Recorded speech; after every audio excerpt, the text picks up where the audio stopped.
I know. Super, like, so oppressed. Drama so queen. Ugh. Drama queen. Ugh. Who's the mystery guest? Is Julie Gonzalez.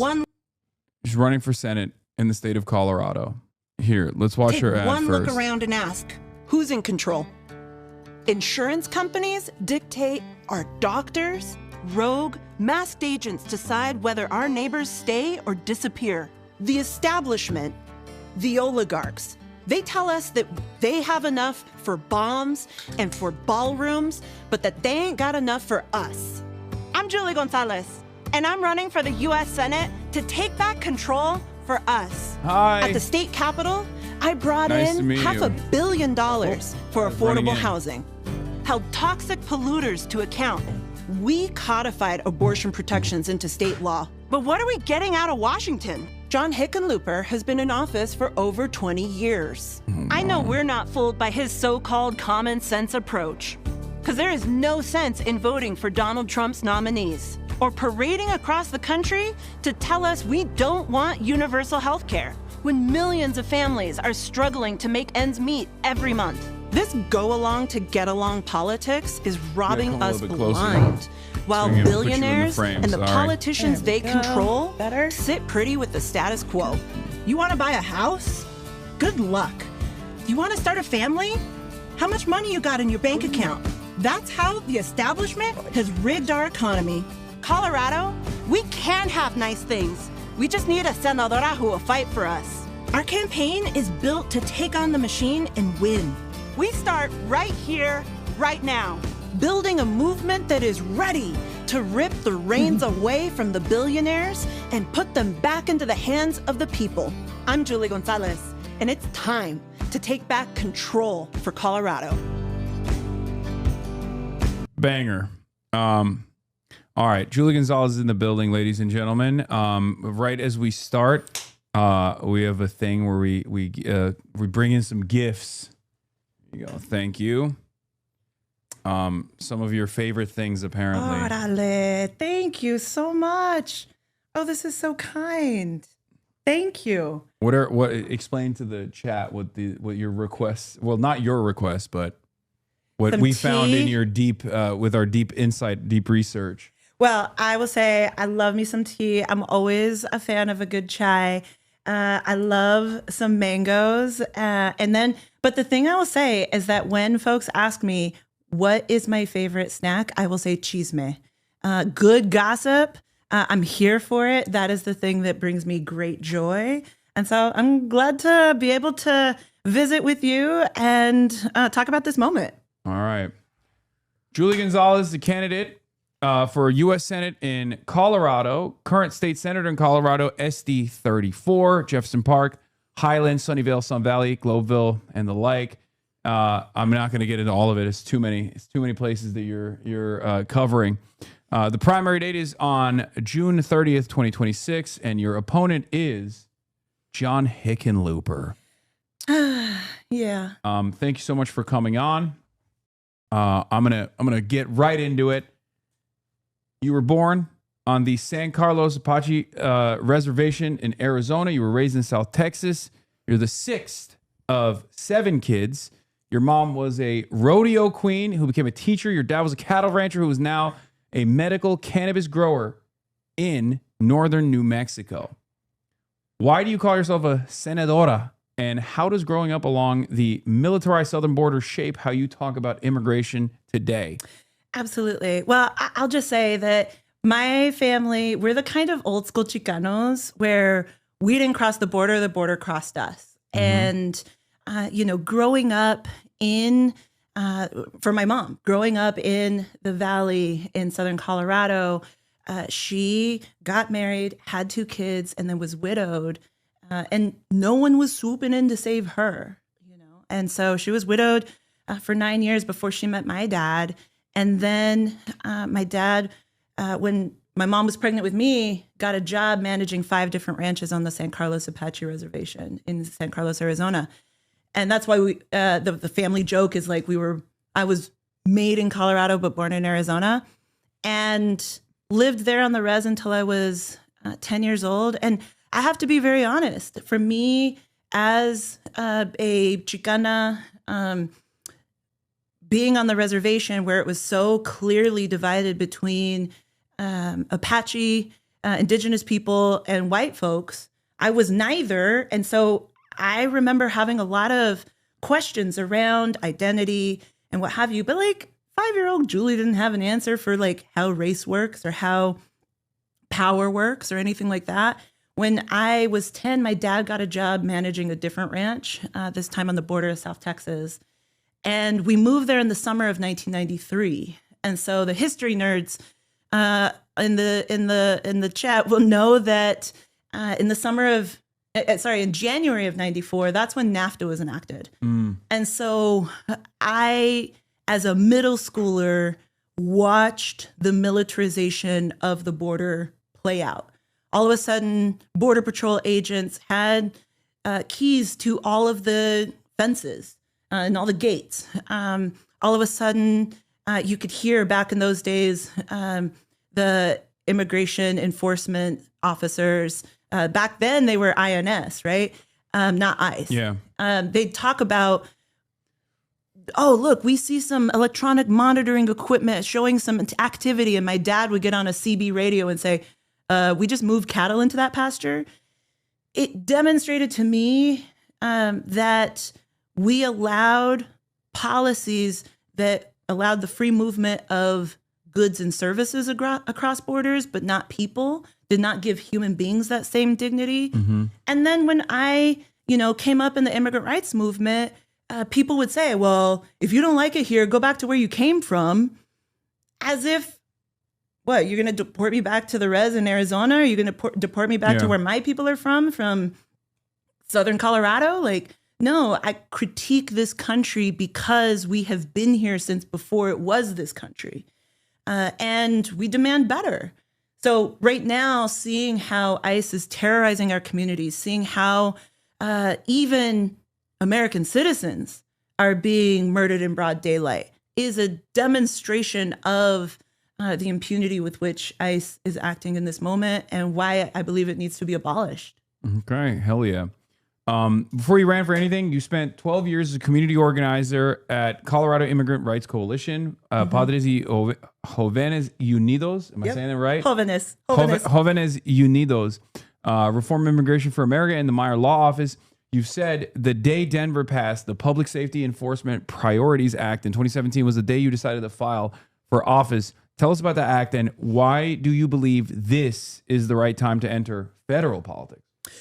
Well, when Donald Trump came down that golden escalator, right, back in 2015, by that point, we had seen both Democrats and Republicans be completely willing to chuck immigrants under the bus in order to score cheap political points. Yeah. Right? Like back in those days, Barack Obama, as great a president as he was, also deported a record number of immigrants, right? And I came up in the time when, saying I'm undocumented was an act of courage, right? Because the Obama administration was actively deporting Dreamers and was a founder of the national network United We Dream, right? Like we had started to organize local politics, state politics, federal politics.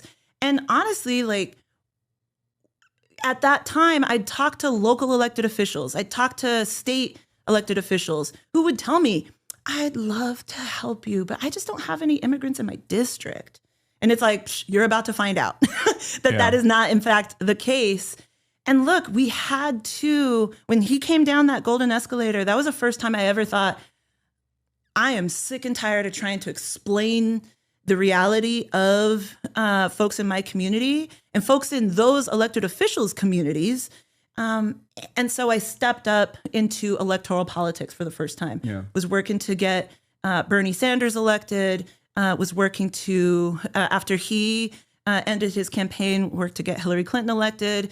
And then we passed the Denver sanctuary policy in 2017. And that to me was the first indication post the first Trump election that, you know what, even though he had won, it didn't mean that organizing stopped. It didn't mean that we couldn't still fight to achieve concrete and lasting policy change to improve people's lives. And then 2 years later, I ran in that first blue wave in 2018 into the state Senate. And I'll be really honest, I ran in a 5-way race. A lot of people were like, there's no way an organizer can win. And we crushed it. And over the past 8 years, I've been really proud of what we've been able to accomplish. There is a little bit on your background that I'm actually very interested in finding out about.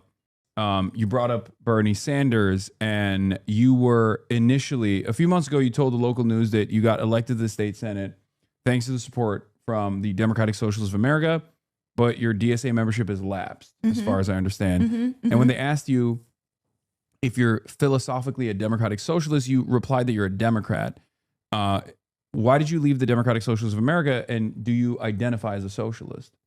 Yeah, no, thank you for asking that question, because when I first ran in 2018, DSA was newly organized, and I thought that they were doing an incredible job of organizing young people and inviting them to participate in politics in a very, very different kind of way. And we crushed it thanks to that support. I also believe as an organizer that it really matters to show up to sign on as a member, but then not show up to meetings, not participate in the actual work of the organization, does a disservice to the organization. And so I was a member for a year, but I'll also say I was completely overwhelmed as a state legislator who only at the time got like one legislative aid. And the amount of work that we were navigating was overwhelming. And so my membership lapsed. I still believe I'm like philosophically aligned as a leftist, as a progressive. I carry a lot of like the democratic socialist values. And I think that we share that same level of analysis in terms of who are the folks who are rigging our economy and who are pitting people against one another, and how do we then go and do the work to advance the change that we all know that we need. Okay. Your opponent, John Hickenlooper, was recently fined just $200 for delaying the disclosure of his stock trading that netted him hundreds of thousands of dollars on a broadband company and thousands on Palantir stock. He sits on the Commerce Committee. He oversees broadband and telecom. Obviously, there's speculation that he's trading on non-publicly available information. Do you support banning congressional stock trading? If so, is it simply because you didn't buy the dip, even though John did? Or is it because you paper-handed and you sold too early and you weren't diamond-handing? I wish I had it to where I could like have enough money to go and do that. No, You're saying you're broke. I am broke. Yeah. I know what it is to like live paycheck to paycheck. In the state Senate, I earn like $43,000 a year. That's good times. Damn. Yeah. And so, look, John Hickenlooper came into the U.S. Senate with a estimated net worth of, I think, around $16 million. And now, as he is running for re-election and I'm primarying him, he is sitting at around $31 million. Damn, he doubled up. Been quite beneficial. Must be nice. He's just a really good stock trader. Which is why I support not only a ban on insider trading, requiring those like stronger ethics and transparency reforms, but then also it's why I believe that there should not be a revolving door to shift from being a legislator to a lobbyist. It's why I believe that we should actually institute term limits. I need to show something to you that you may or may not be familiar with. This is one of my favorite old clips. Mm-hmm. Oh my God. John Hickenlooper is a man with conviction. Okay? He's a man with conviction. Now, hear me out. He was so invested in the notion that fracking fluid was not destroying the natural water supply that he actually went and straight up drank fracking fluid to prove that point. Or, well, that's the speculation. So, chat, can you guys find the clip of this for the record? I need to look at it again because are you willing to go to the distance? Will you drink fracking liquid? I'm sorry, to win this race? If that's a requirement in order to serve in the U.S. Senate from Colorado, sorry, y'all, there's a hard line, right? But what's fascinating is that not only did John Hickenlooper write about this in his, there you go. Yeah. Not only has he talked about drinking fracking fluid, so too has Chris Wright, the energy secretary, who Hick voted to confirm. Do you think there is it's like an Illuminati ritual where like if you're a real one, you have to do this? Like if you're gonna be in the pocket of big oil and gas and be invested in destroying the ecosystem, then you have to literally drink just a little bit of poison. Sat down with here, let's watch this real quick before you answer. They have maybe it'll change your answer if you watch him drink it. Fluid that is made out of food additives. You can drink it. We did drink it around the table, almost ritual-like in a funny way. But it demonstrated that it was like a pact, not like a pact. It was a demonstration. A demonstration. We had environmental community representatives. We had industry representatives. Everybody around the table. It's not on a. Yeah.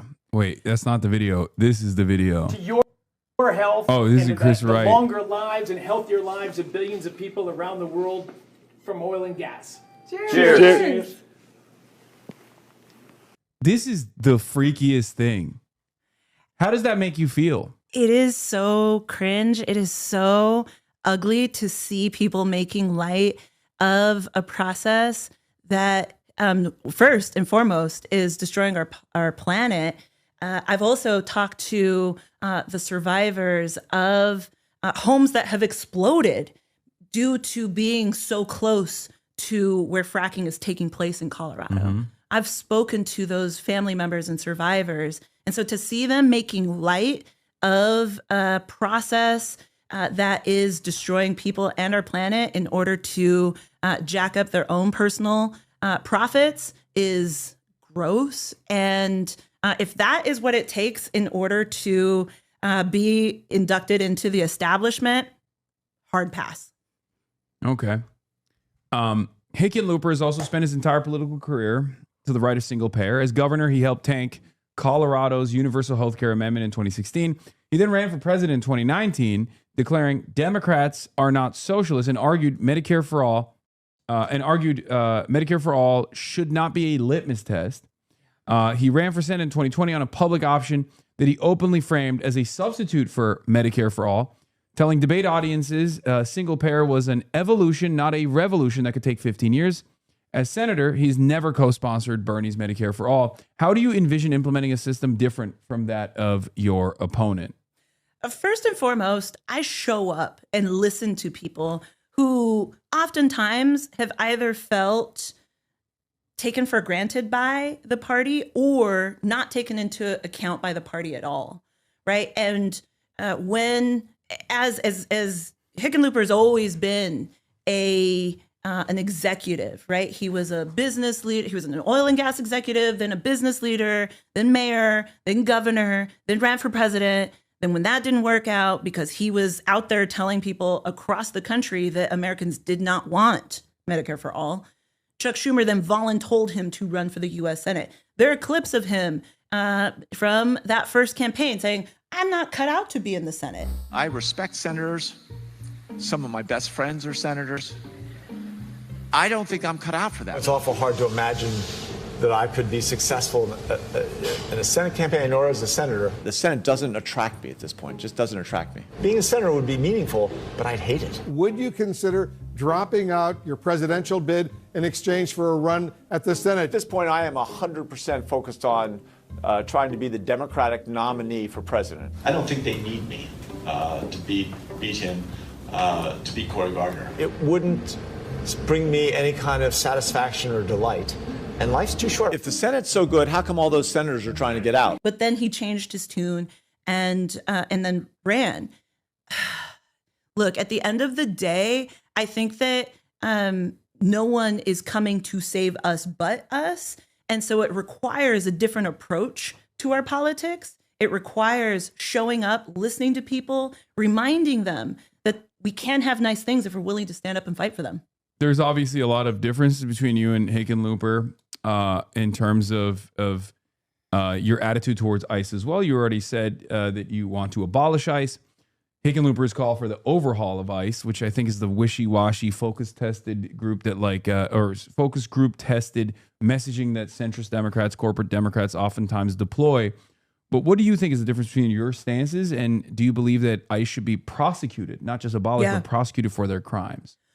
So let me take a step back and just share that the year that I graduated from high school, I'm 43, the year that I graduated from high school in 2001 is when the DREAM Act was first introduced. The DREAM Act is now old enough to get a beer, and it is older than ICE.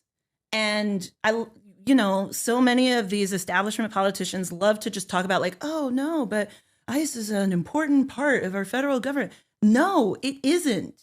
It is it is a system. It is an agency and department that has existed for less time than the solutions that we have known that we have needed for decades. The cruelty has always been the point when it comes to immigration and customs enforcement. And I have seen firsthand doing immigrant rights organizing for like 20 years, both out in community and now at the Capitol and in the state Senate, seeing how ICE lies.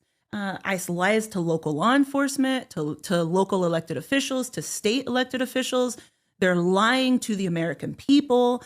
And then Hick's response is, well, let's just have them put on body cameras. And that will be the reforms that we need. Let's have them take off their masks. They want to film the process to cut video footage anyway. As a matter of fact, the guy in one of the ICE agents that shot one of the civilians in Minneapolis, he had his phone out. The one who shot Renee Good, he had his phone in one hand as he was filming the footage.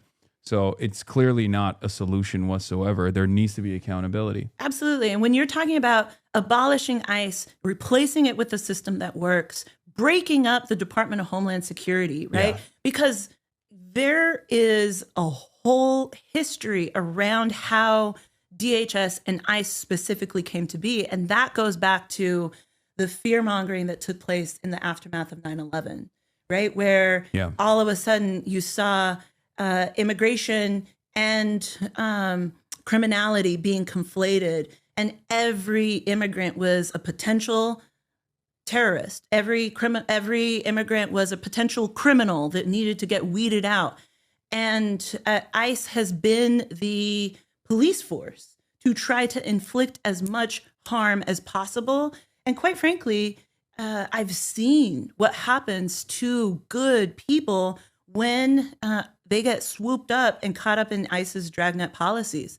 I've seen inside of the detention center. I worked as a paralegal at an immigration and criminal defense firm for years, where we would witness the extent to which ICE would lie with impunity and then have to back off only after they got caught. I've been inside those detention centers. I've seen it firsthand.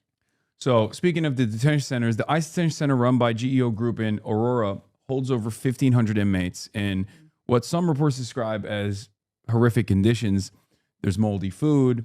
People earn $1 per day in this voluntary labor program. Do you view this labor program as a continuation of the carceral system that grew out of runaway slave catching? And do you believe private prisons should be abolished? Let me tell you that story because I was a paralegal working alongside several of those immigrant detained clients who ended up being the lead plaintiffs in that litigation. And my homie David Seligman from Towards Justice, who's now running for Attorney General, and my bestie Hans Meyer, who was the immigration attorney who I worked alongside, were like the legal minds who understood that sometimes you need to file the litigation in order to create the political space to then force change. I'm so proud of the way that those detained clients said, I have nothing to lose. Let me go and try to advance this class action suit. A decade on, and that case is finally coming up for its day in court, and I couldn't be prouder. But what is also clear is that your connection to the runaway slave patrols and the attempts by ICE to force detained people to conduct labor that they should be paid for a thriving wage, a minimum wage at least, not $1 a day, at risk of being thrown into solitary confinement if they refused. Right, that is so closely related to the history of slavery in this country, the history of forced labor in this country, and it is why engaging in this work on many different fronts, whether it's organizing, whether it's legal, whether it's policy change, whether it's protest, all of those tools and tactics are needed in order to force that change to happen. GEO Group wants to build a second detention center now and at the old Hudson Correctional Facility on the Eastern Plains. When you're a U.S. Senator, how will you work to stop these new ICE detention facilities from springing up in your backyard? Yeah, I'll say that Aurora, Colorado was the innovator. Back in 1987, actually, the GEO Group and the Aurora Detention Center was where for-profit immigration detention got its start. And so I feel like we have a responsibility in Colorado to end all of that private immigration detention, because what is clear is that at every single step of the immigration deportation machine, there's a profit motive that exists. Whether it's surveillance with corporations like Flock and Palantir, right, who are monetizing surveillance of all of us, whether it's the detention corporations that are profiting like GEO Group and Aurora, Core Civic, whether it's, Key Lime Air and the air companies and the bus companies who are profiting off of removal. When you actually strip out that profit motive, I was talking to my friend Chris Newman from Endelon, the National Day Laborers Organizing Network, and he was like, look, given this latest congressional spending budget approval, ICE now has more money funded to it per year than the IDF, right? And it's like, when you look at that level of resource that is being directed to inflict cruelty and pain so that corporations can profit, it makes you ask the question, isn't there a better way? Couldn't we do things differently? Strip out that profit motive, ensure that people are treated with dignity and respect, ensure that there's enough immigration judges so that people don't have to wait, decades for their case to come up in court. We know what the solutions are, man. We just need to go and do the work and have leaders willing to stand up to ICE, say, hell no, abolish it, prosecute, break up DHS, and then do the work to build a system that works for us all.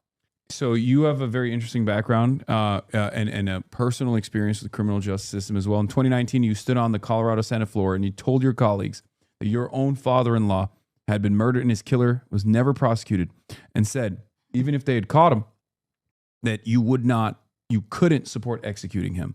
You came back the next year with a Republican co-sponsor and abolished Colorado's death penalty. Meanwhile, Trump's day one executive order, 14164, directs attorney generals to seek the death penalty for every capital crime committed by an undocumented immigrant. Will you co-sponsor Bernie and Ayanna Pressley's federal death penalty prohibition act? And what does federal abolition look like under a Trump Department of Justice that's specifically racializing who gets executed? Oh my gosh. I will. Can I give you some notes? I don't know what it is, but I'm seeing a lot of chatters, first of all, that don't know your background. Sure. That don't know the amount of time and effort that you've put in to all of these things that we're talking about. And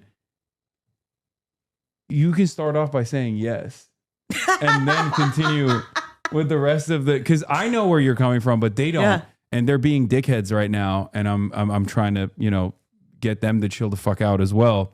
But just, you can start off with a yes, and then explain it, which I feel like would be a little bit, maybe would cause dummies in my community to be more understanding of where you're coming from. I appreciate that. I appreciate the notes. And also, I'm a person who likes to provide context because I think that so much of this work requires nuance. And so thank you. I'll say that, when I came into the legislature and I thought it was just immoral that the state could say that killing someone is wrong, and so we're going to punish you by killing you. I just thought that was hypocritical and immoral. Yeah. And so, but also I served alongside in the state Senate and in the state House, two people who had been directly impacted losing their sons to murder. And just having to sit with that, it taught me that sometimes there are issues that are very partisan, are very Democratic or Republican.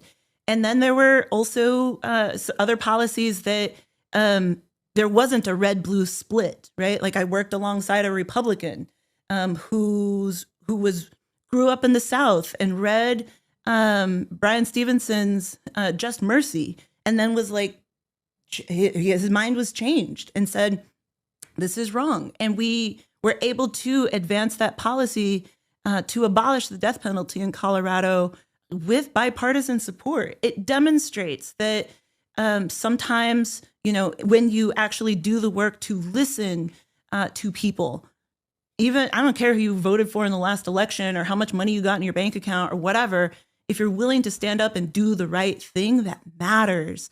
And so, thank you for asking about that, because it was the first time that it was the first big policy fight that I engaged in where you had to really stop and listen. And especially so with people who had been impacted directly, having their loved ones be murdered and then have to grapple with what does that look like to actually seek justice. So you'll use the experience that you have to try to advance the Bernie and Ayanna Presley's federal death penalty prohibition act then? 100%. Yeah, absolutely.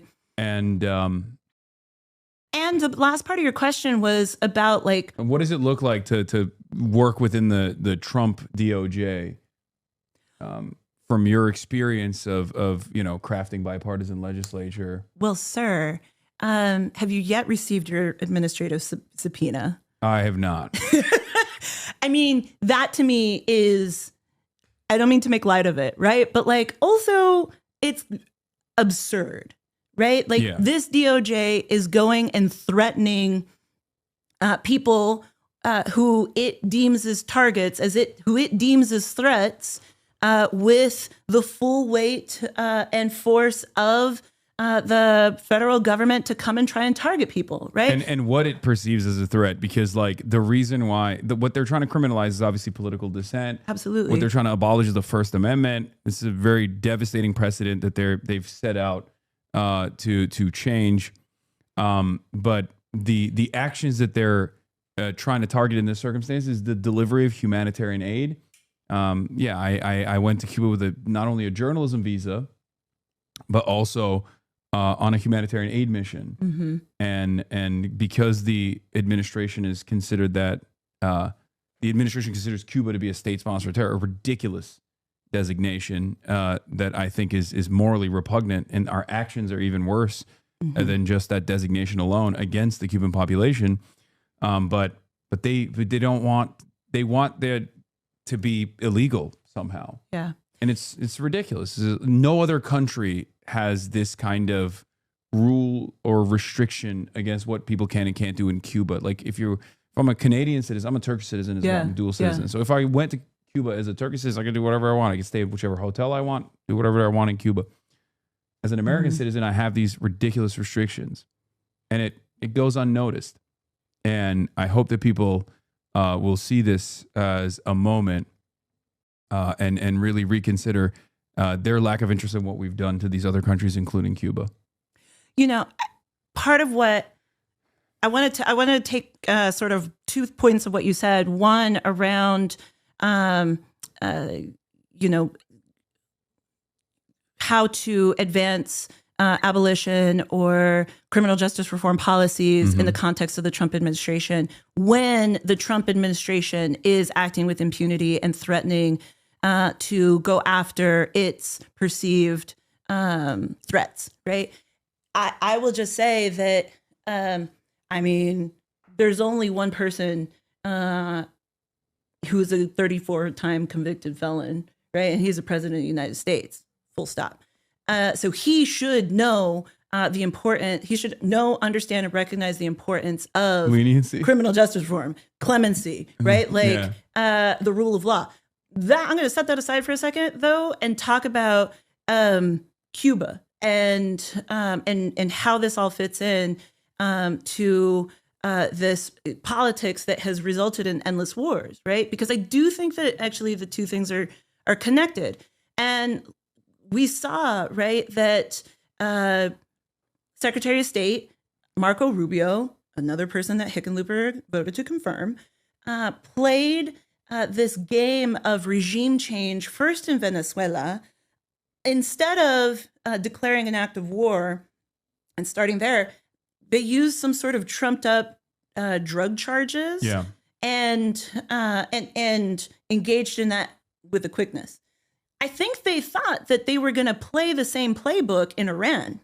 Yeah. And it's clear that that has not worked. There was no plan to get in, get out. There was no justification to begin this war in the first place. And there's clearly, when we're spending $1 billion a day, no plan to get us out. But then you see that they are now setting up what is going to be the thing after we end the war in Iran, because that's not going well. And it looks like it's going to be Cuba. Secure a quick victory in Cuba in the same way that that they perceive what they did in Venezuela to be a victory as well. It's horrifying, and how little we care about other human beings is shocking to me. Even though I know the depravity of the American state at times, especially as it pertains to foreign policy. Yeah. But we were talking about clemency. And criminal justice reform. Well. Your state of Colorado has a governor and a former r/neoliberalism moderator, Jared Polis. He granted clemency to Tina Peters, a former county clerk who was serving a prison sentence after being convicted of allowing unauthorized access to voting machines in the aftermath of the 2020 election. The Colorado Dems censured him. He came back today, I think, with a tape over his mouth in one of the Zoom sessions that they were doing. What's your personal take on the situation as someone who is invested in criminal justice reform? Do you believe Tina Peters was simply a patriot trying to unrig the 2020 election? No. Dude. Okay. Jared Polis is a multimillionaire who thinks that he is always the smartest person in the room. Look, when he first ran, I was so excited about his candidacy and campaign because he was talking about being a champion on immigrant rights. He was talking about being a champion on cannabis legislation. And I was like really excited about that, right? Someone who couldn't be bought by the corporate lobby, right? And now, 8 years on, a new governor can't come quick enough. And what has been incredibly frustrating, right? Tina Peters was a Republican clerk and recorder who got sucked into the Trump big lie. And she committed multiple felonies and misdemeanors and was prosecuted in one of the most Republican counties in the state of Colorado and convicted by a jury of her peers. For Jared Polis to then go and say, and for months hold on anybody being able to access clemency or pardons in order to wait until 2 days after our legislative session concluded to then drop this. I think that he called Lauren Boebert before he called Democrats, right, to let them know. Bipartisanship. God. And now that I was one of the 700 Democrats who said, hell no, he needs to be held to account and recommended his censure. And he's a now, political prisoner now because of you. Oh my gosh. Don't threaten him with a good time. But genuinely, it is when men who have incredible amounts of personal wealth finally find out the consequences of their actions, and then they act as if they are being targeted and persecuted. Come on. He is suffering the consequences of his own actions. And here we are, right? Don't you feel like he's Also, faced tremendous adversity as a Redditor, though? As a person who was a moderator of the r/neoliberalism subreddit?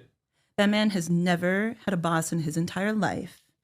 I feel zero empathy for him and his millions and millions of dollars. He can wipe away his tears with that money and be held to account for his consequence. What I worry, though, is that he is trying to set himself up for some sort of political encore after being in after serving as our governor. And all I can tell you, man, is that not only on this issue, he has vetoed already once and is threatening to veto a second time the Worker Protection Act, which would make it easier in Colorado for workers to unionize. He is, I know, super, so oppressed. Drama so queen. Ugh. Drama queen. Miss me with that. Sorry. And look, not only on this, around clemency for Tina Peters, threatening to veto the Worker Protection Act, which is the main priority of labor unions in the state of Colorado. He also rolled out the welcome carpet for Palantir to come to Colorado. Look, I worked on a bill to require that ICE goes and gets a warrant before they can access Coloradans' personal identifying information. 6 weeks after he signed that bill into law, he then tried to direct his own agencies in the Colorado Department of Labor and Employment to comply with the ICE administrative subpoena. And a whistleblower took him to court. I had to testify in that case to tell the judge about the intent of our law and why it was clear that Jared Polis, our dear governor, was trying to subvert the intent and the plain text of the statute that we wrote. Yeah, he's terrible. But I think Jared Polis and Hickenlooper are of the same, cut from the same cloth, very wealthy dudes, very out of touch. And on top of that, they might have some redeemable qualities every now and then in office, but ultimately their output broadly is not ever going to center the working class in Colorado. And one of the examples that I would like to use now is Hickenlooper has taken over $270,000 from AIPAC-aligned donors since his bid to become senator in his 2020 campaign. You've called AIPAC support for Hickenlooper repulsive and immoral. You've said you take zero corporate PAC dollars, $0 from AIPAC in particular. Why do you hate AIPAC so much? Do you not want my favorite emotional support apartheid state's voice to be heard and represented adequately in American Congress? Look, there is so much money infecting our politics right now. I think that we ought to, I think that the Democratic Party needs to stop being the Diet Coke version of being bought and sold to dark money, full stop. And I also think that the way that AIPAC is going about its donations to support candidates is repulsive. I take zero AIPAC dollars, and I think that instead we should all work together to ensure the safety, security, and self-determination of all people who are living in Gaza right now. That to me is the path forward. But what is clear is that instead, AIPAC pushes a politics that makes it easier for politicians to just shut up and say nothing than to speak out when there are war crimes playing out on our phones that we can all witness. when there is a genocide that is taking place. And if you don't believe me, look at where Amnesty International, look at where the International Consortium of Genocide Scholars. I can't hear you. Actually, again, you're bringing up these things, but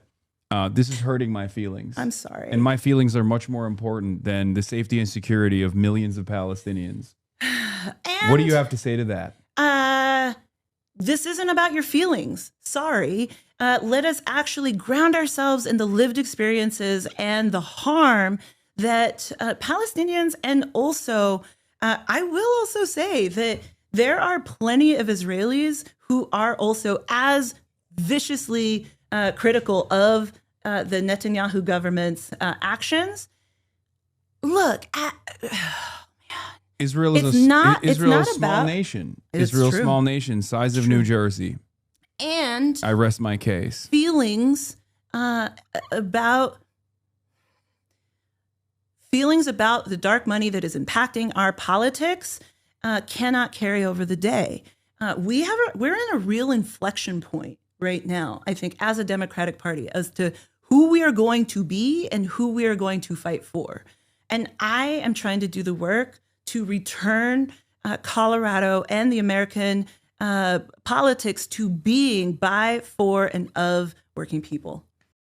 Will you sign on to Block the Bombs Act? Yes.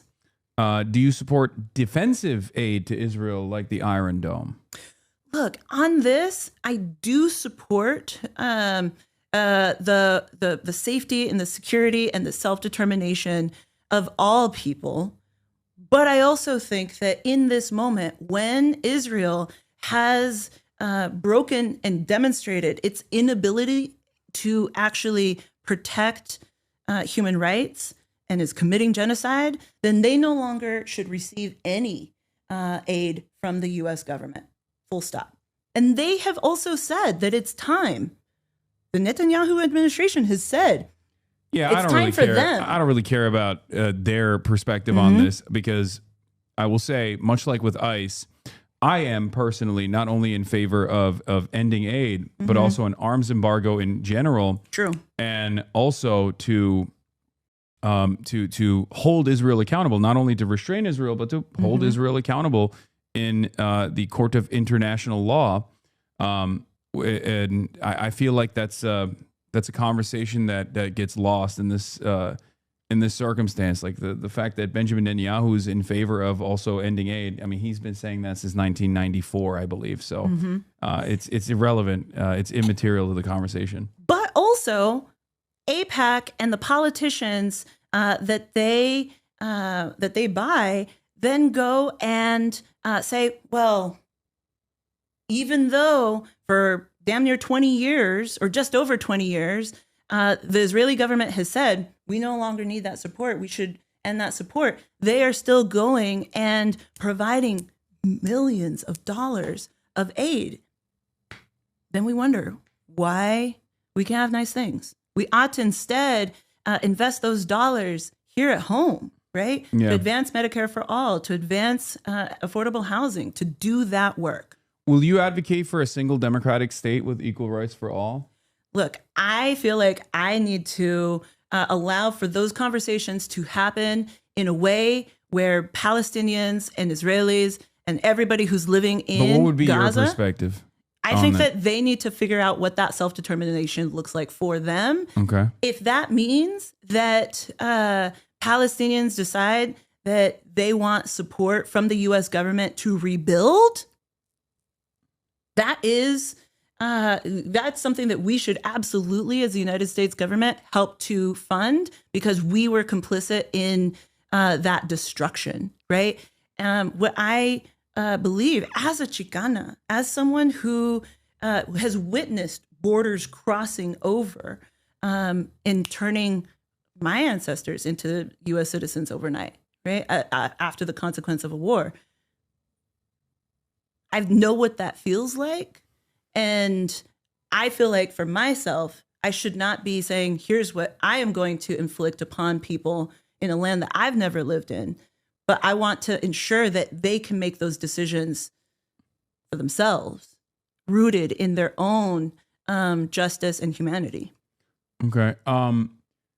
In April 2026, at about 4 months into you participating in this race, Hickenlooper came out and had a change of heart.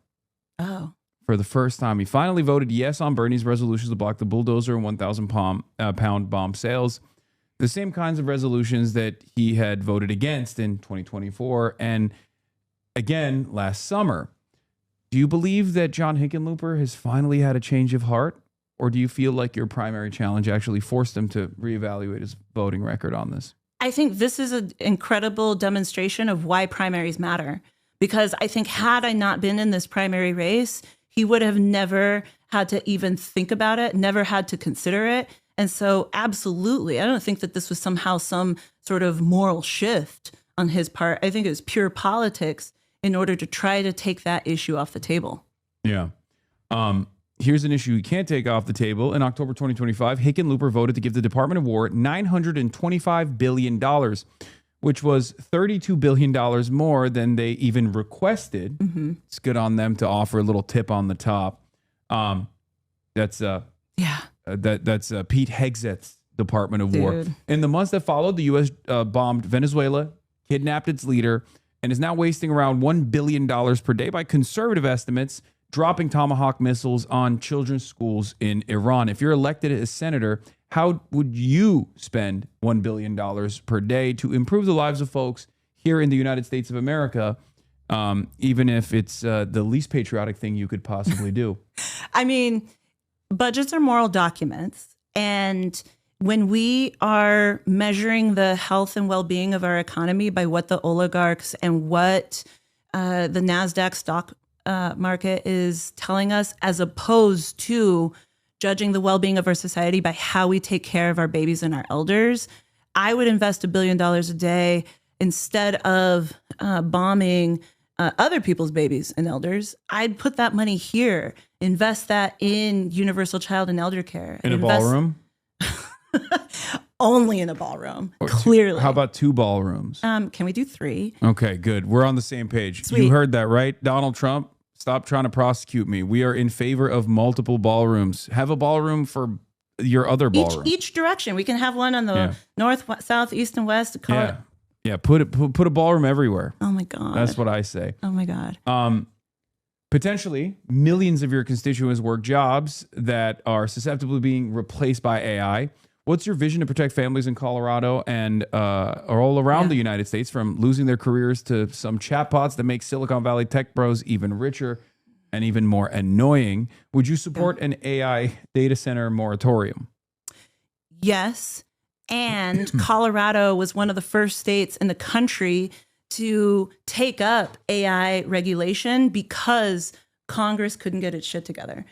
They were doing the absolute least. So Colorado stepped up and put forward regulations to say, look, there are protections in place if you are discriminated against, if you're discriminated by a human being. But there were no protections in place if you had been discriminated against by an AI chatbot, right? So like we put those protections in place. And I have to be really honest, the AI lobby lost their ever-loving minds about it and worked. And then actually Elon Musk earlier this year sued Colorado based on that law from 2 years ago. And it forced us to shift a lot of the regulations that we had put forward. At the end of the day, I do believe that AI needs to be regulated at the federal level. That is the path forward, as opposed to creating a patchwork of different regulations across the country. But on top of that, you also have this proliferation of data centers across the state of Colorado. There's one in my Senate district, CoreSite, has come up and is being built literally across the street from a senior living facility. Their diesel backup generators are across the street, and like you cannot get closer to them from the front entrance to this senior living facility. And it's like, well, they don't have much time anyway. Jesus, man, that's dark. But that was probably what they were thinking when they put it there. It's just like, it's ugly to see how how far these corporations are willing to go in order to try to just extract profit. I don't know if you know this, but Colorado is in a super devastating drought right now. And the amount of water that these data centers would utilize really threatens already the real precarious balance of the Colorado River. And who's going to pay for the electricity upgrades? It's going to be all of the taxpayers, all the ratepayers, right? And so But don't you think it's good if people pay more for their electricity just so we can have the ugliest art anyone's ever seen? Support local artists. Do you not feel like that's an adequate trade-off? Sorry, that's not a thing. I'm working on a project where I'm recreating the Car cinematic universe. So I need AI. I love that it. for you. Can I just say? I also personally love being watched. I'm into voyeurism, so it's also very cool that there's constant surveillance taking place, and that's something I personally enjoy, and I think other people should get used to it. Well, what do you have to say to that? Maybe you too, along with the executives at Palantir, would find a welcome Matt out to donate to John Hickenlooper's campaign. Okay, because I'll tell you. He was being supported by the surveillance companies, by those AI companies. And until the folks at Purge Palantir called him out, then he was like, oh, my bad. I actually still don't know if he's actually returned those contributions or given them to immigrant rights organizations or what have you. But he is exceptionally good at doing the absolute least until he's called out for it and then being like, oh, I'm sorry. So anyway, I would just say that these data centers are brutal. They are devastating people and our planet. And that neighborhood that they have chosen to build their data center in, community, that neighborhood, Global Elyria Swansea, shout out to the north side. They are already one of the most polluted zip codes in the entire country. They are just downwind of Suncor, which is a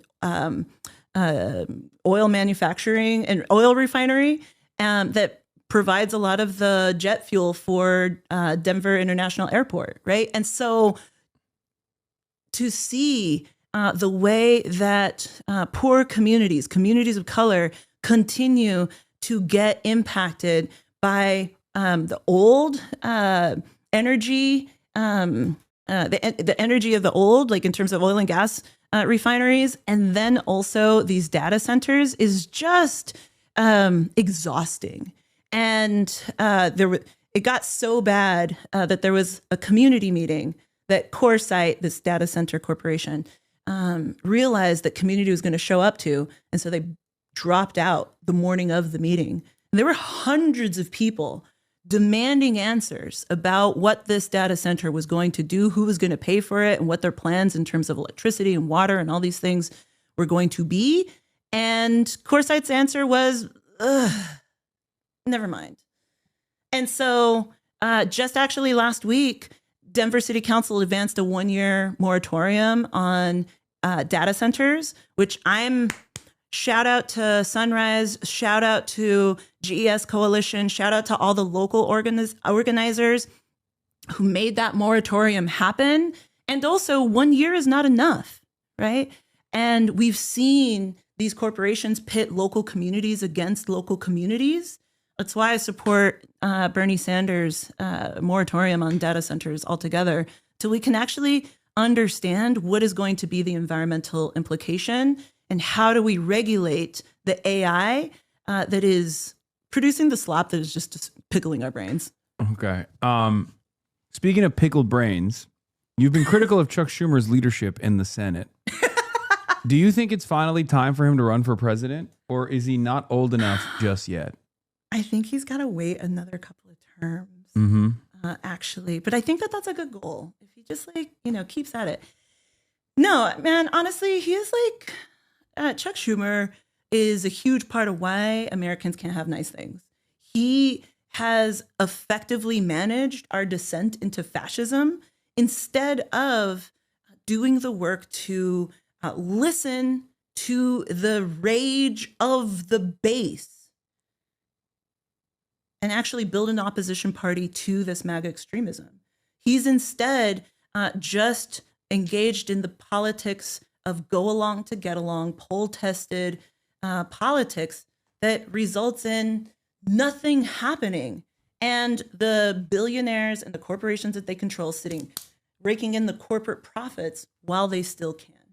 I wouldn't support Chuck Schumer to continue on as the Democratic leader. And I think that also with Amy Klobuchar and Dick Durbin stepping aside, that there's a real opportunity for an entire new generation of Senate Democratic leadership that can actually divest us from our addiction to corporate PAC money and actually return us to being a party for the working people. All right. I got two last questions for you. And I have a question for you as well. All right, perfect. Well, me first. Okay. This is the Zoran method. He was able to define his own campaign by 5 easy to identify policies. I think this is a very successful way to go about it. What are your top 5 priorities for Colorado, and how would you go about implementing them? All right. Medicare for all, universal child and elder care, abolish ICE, get dark money and corporate PAC money out of our politics, and housing first. Okay, that was great. All right, now your question before we get into the rapid fire round. Okay, here's my question. All right. Are you a DSA member? I'm not. Okay. How do you identify? Well, there's a couple different reasons why I say I'm organization agnostic. I work with DSA the most out of any organization. But I'm not a paying member of the Democratic Socialists of America. And the reason why I do that is because I don't want, I say a lot of stuff, and sometimes it can potentially impact the way an organization is seen by outsiders. Like even with the subpoena, Fox News reported me as a DSA member and as a headlining member of the DSA. Yeah. So I try to avoid things like that. That's part of the reason. I mean, I love the Democratic Socialists of America. Me too. And they're amazing. I mean, I have this was a custom made Denver DSA hat that I got. Malat, shout out. Yeah, that I wear everywhere. And that's the only reason. But I work closely with the DSA probably the most. But I'm org agnostic, like PSL, DSA, doesn't matter. Yeah. So I just want to step back from that because it was one of the earlier questions that you'd asked me is like, are you a member and why did you let your membership lapse? Like, I'll just be really honest. Like, I did a lot of organizing work for years.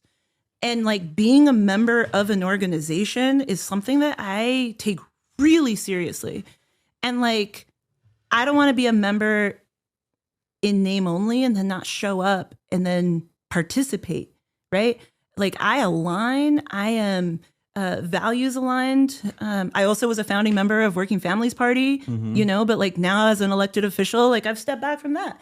But now I'm endorsed by Working Families Party. Like I'm endorsed by Sunrise. I'm endorsed by the AFL-CIO and Rocky Mountain Equality Action Fund and like a whole constellation, right, of progressive and leftist local and state elected officials, right? Like, I really appreciate that. Like you being willing to like understand how your positionality within a broader movement matters, right? And like we have to treat that with the nuance that it requires. And I do it deserves. identify as a socialist, though. That's Yeah. I mean, I'm very open about that. Yeah.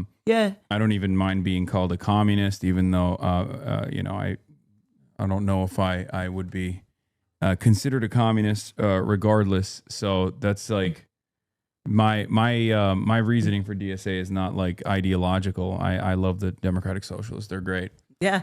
And I do too. Like they're, I think, doing beautiful, powerful work of reminding folks who have been left out of the party. Like I'll say, like as a Latina, as a Chicana, right? Like for a long time, the Democratic Party treated folks in my community like just base voters, that we just had to be reminded to go and get out the vote. When like actually the Republican Party and especially MAGA extremists have been going and targeting and actually trying to persuade Latino men, especially, right, to go and leave the Democratic Party and adopt that MAGA extremist vibe. And I think that DSA, Working Families Party, Sunrise, like those organizations are doing beautiful work to remind folks we don't have to settle for crumbs. We can actually live our values, and we can actually have nice things if we're willing to stand up and fight for them. And so I take that like perspective as an organizer and as a member of a broader movement, right? Really seriously, and think of it matters. And so I don't know. I really appreciate you being willing to chat about that with me. Yeah. All right. Rapid fire questions before I let you go. And thank you so much for Absolutely. taking time out. Absolutely. Are you in favor of Medicare for all? Yes. Universal child care? Yes. Abolishing and prosecuting ICE? Yes. Abolishing private prisons? Yes. Raising taxes on billionaires? Hell yes. Raising the minimum wage? Absolutely. Implementing- Thriving wage. Implementing the Green New Deal? Yes. Ending Citizens United? Yes. Banning congressional stock trading? Yes. Hickenlooper's not going to like that. Ending America's embargo on Cuba? Yes. Ending America's war on Iran? Yes. Ending aid to Israel? Yes. A free Palestine? Absolutely. All right. Well, thank you so much, Julie Gonzalez, everybody. For people that are hearing you for the first time today, what do you want them to understand about your convictions, and how can people contribute to your campaign, both inside of Colorado and outside? Absolutely. Look, whether it's been in people's living rooms as they're like taking the first steps towards getting involved and getting organized for the first time, whether that has been in the halls of power, it's real clear, dude. Nobody's coming to save us but us. And so the work that we all are collectively doing to remind people that we can have nice things if we're willing to stand up and fight for them. That's the work. That's the work of this campaign. We've gone around, and I'll just be really honest. I first started thinking about challenging John Hickenlooper immediately in the aftermath of the passage of H.R. 1 last summer, when we got dragged back into a special session where we had to cut $1 billion from our state budget. And I'll say 2/3 of our schools our school districts in Colorado are already on 4-day school weeks. We don't have enough money to keep the lights on 5 days a week for our classrooms. And I thought like, oh, but it won't be possible. It won't be possible. The establishment is going to be too big. And then 2 things happened. 1, Zoran won in New York, and 2, the MAGA extremists in the Aurora City Council got kicked to the curb. Even though those MAGA extremists were funded here and the community-centered progressive candidates were funded here, they out-organized and outworked, and they swept those elections. Same thing was true in city council races and school board races across Colorado, where you had like Moms for Liberty school board candidates trying to run to ban books instead of, making sure that kids had the education and support to be able to read them, and That's what kids need more, less books. there you go. There you go. Problem solved, right? Like, oh, we don't want to actually fund our schools. Let's just have your resources. I feel like the next gen is going to be illiterate at this point. It's brutal. And so after that victory took place, that's when I was like, you know what? Not only like should I not be afraid by the fact that Hickenlooper has tons of money in the bank and is also personally incredibly wealthy, I shouldn't allow that thing to scare us, because if we don't do it, who will? Yeah. Right? And so before I let you go, I also have a couple of things that I want to share with you. All right, let's if that's go. Okay. I love gifts. Yay! Okay. How do I do this? You just pull it open. Yep. There you go. Okay, they got some gifts coming in. Ask about the nails. Okay, yeah. You got to also show chat your nails, because they want to see them before you go. Absolutely. Okay. I come bearing gifts. Okay. And I'm so grateful for the gifts that you shared. Let me explain. This is the Julie Gonzalez for U.S. Senate. Beautiful. And Abolish ICE. Now, I want to explain first the hummingbird, which is part of our logo.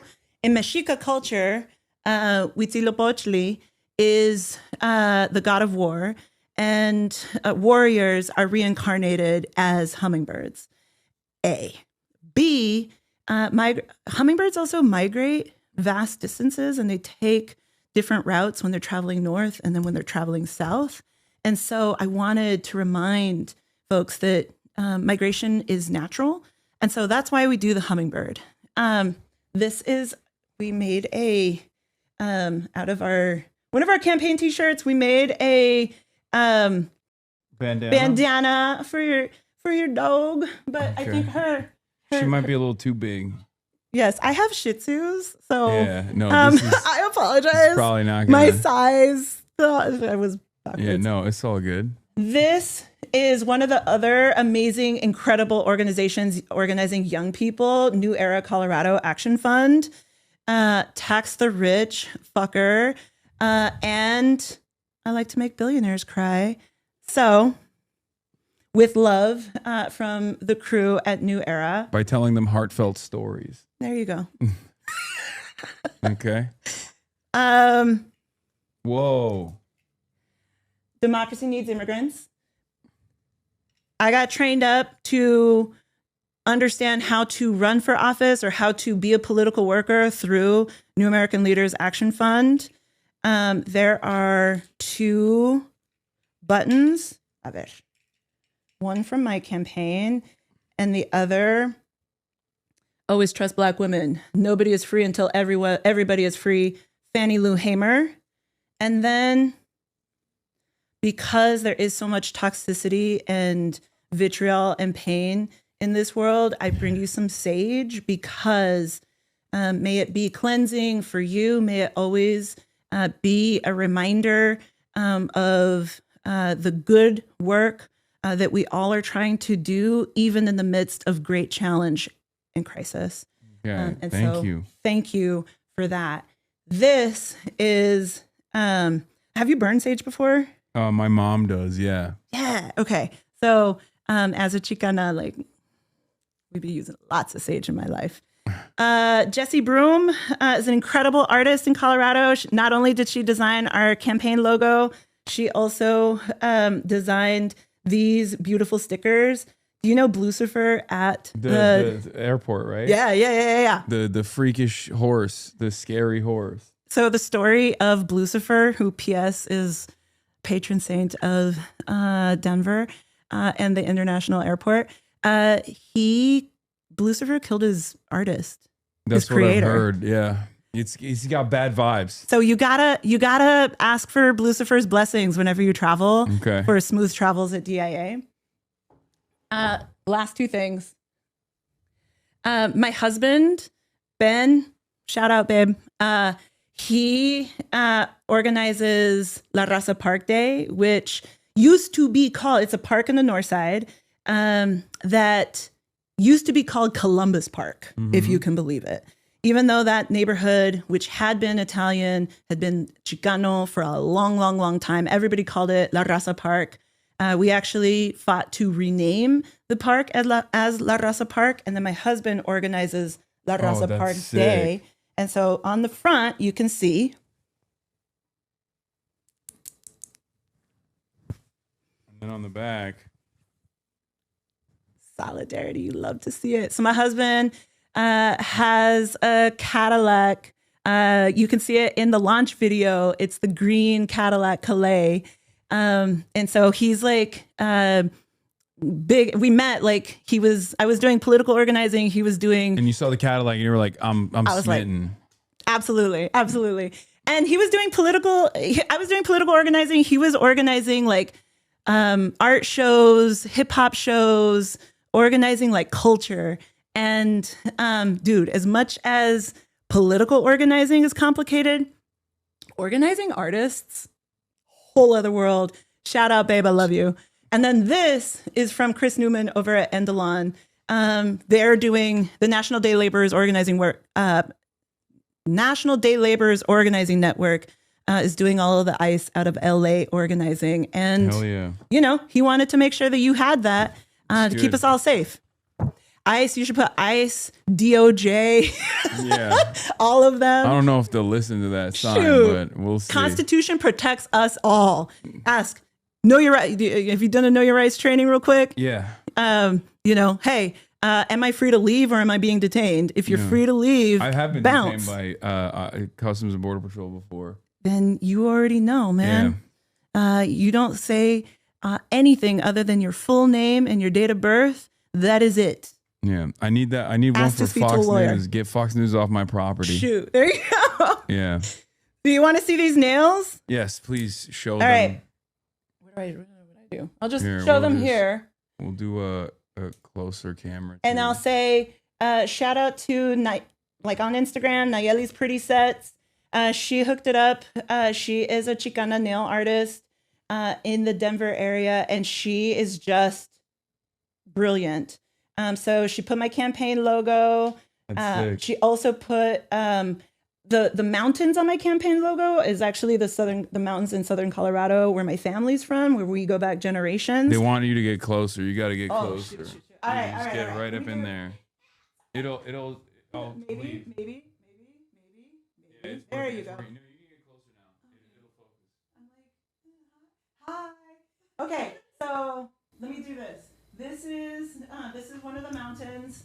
My family goes back generations down in the Sangre de Cristo Mountains in Gardner, Colorado. That's where my people are. Let's see. I had a loteria card here.